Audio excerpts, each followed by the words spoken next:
ಚಲನಚಿತ್ರ ನಟಿ ಹೇಮಲತಾ ಮನೆಯಲ್ಲಿ ಕಳ್ಳತನ.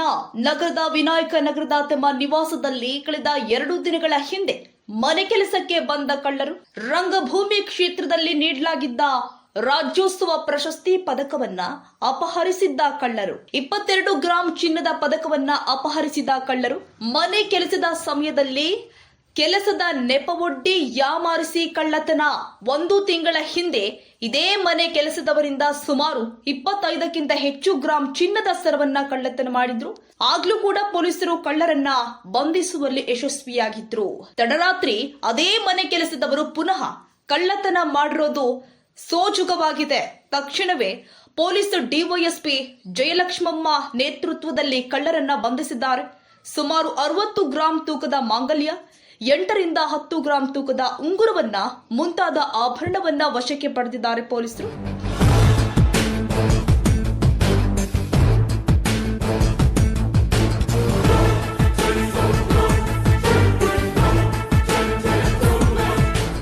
ಪೈಂಟಿಂಗ್ ಕೆಲಸ ಶಂಕರ ಬಾಬು ಬಿನ್ ಮಂಜುನಾಥ ಬಾಬು, ಪೈಂಟಿಂಗ್ ಕೆಲಸ ಮನೋಜ್ ಬಿನ್ ಯೋಗರಾಜು, 2ನೇ ಕ್ರಾಸ್ ವಿದ್ಯಾನಗರ ತಿಪಟೂರು. ಪ್ರಕರಣ ತಿಪಟೂರು ನಗರ ಪೊಲೀಸ್ ಠಾಣೆಯಲ್ಲಿ ದಾಖಲಾಗಿದ್ದು ಪೊಲೀಸರು ತನಿಖೆಯನ್ನ ಚುರುಕುಗೊಳಿಸಿದ್ದಾರೆ. ನಾಗರಾಜು ತಿಪಟೂರು, ರಾಷ್ಟ್ರಕ್ರಾಂತಿ ನ್ಯೂಸ್.